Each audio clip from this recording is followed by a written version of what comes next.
আসসালামু আলাইকুম guys, simple life ব্লগসে আপনাদের স্বাগত। তো হঠাৎ করে বাসায় বসেছিলাম, কিন্তু এত পরিমাণে ফুচকা খেতে ইচ্ছে করছে। আমাদের বাড়ির পাশেই একটা অনেক মজাদার ফুচকার স্টল আছে। তো সেখানে চলে গেলাম এবং অপেক্ষা করছি। আমার ছোটো বোনটা চটপটি খাবে, তো আমরা এক প্লেট ফুচকা আর এক প্লেট চটপটি অর্ডার করে ফেলছি। গাইস, ফুচকাটা এত মজার ছিল, বোম্বাই মরিচের ফ্লেভার ছিল, কাঁচা মরিচ ছিল, এত স্বাদ, মানে এখনও আমার মুখে লেগে আছে গাইস। মানে আর টকটা যা মজা ছিল না, টকটা অনেক স্বাদ ছিল। টকের থেকে একদম ধনিয়া পাতার ঘ্রাণ আসতেছিল। এটা আমার বোন, ও আবার অনেক ঝাল পছন্দ করে, ওর জন্য কাঁচামরিচ দিয়ে এতগুলো চটপটি অর্ডার করছে। ও কিন্তু মানে চটপটি লাভার, আর আমি হচ্ছে ফুচকা লাভার। আমার ফুচকা খুবই ভালো লাগে।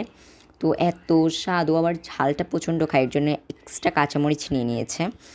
তো এত মজা ছিল ফুচকাটা, আমি এখনও কথা বলতে পারছি না গাইজ, এত স্বাদ। তো মাঝে মাঝে প্রায় হঠাৎ করে এরকম ইচ্ছে করলে ডিম দিয়ে চটপটি বা ফুচকা খেতে যেতেই পারি আমরা। তো কখনো কখনো ইচ্ছে করে অনেক ফুচকা চটপটি খেতে। তো এর জন্য ফুচকা খেতে চলে এসেছিলাম। তো সকলে মিলে ফুচকা খেয়েছি।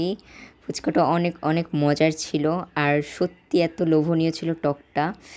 একটা মানে অতটা ঘনও ছিল না, অতটা একদম পাতলা ছিল না, একদম ঠিক একটা টক ছিল, এত টেস্টি গাইজ, অস্থির ছিল।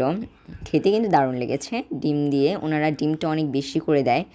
আর হাইস্ট প্লেট ছিল 50 থেকে 100 টাকার মধ্যেই তোমরা প্লেট পেয়ে যাবে। তো আমার প্লেটটা ছিল, ফুচকার প্লেটটা ছিল 50 টাকা, এবং চটপটিটা আমার থেকে 40 টাকা রাখছে। তো আমার বোন চটপটি খেয়েছিল, ও আবার চটপটি লাভার, বাট আমি কিন্তু একদম ফুচকা লাভার। আমি সত্যি ফুচকা অনেক বেশি পছন্দ করি, এটা মোটামুটি যারা আমাকে চেনো তারাই জানো। আমি প্রায় ফুচকা খাই অবসর সময়, আর স্যুপ নুডলস এগুলোও খেয়ে থাকি, বিকজ এগুলো আমার খুব পছন্দের খাবার। আর সন্ধ্যার সময় যদি একটা স্পাইসি খাবার না হয় তাহলে কি ভালো লাগে। Like, comment, share and follow my page and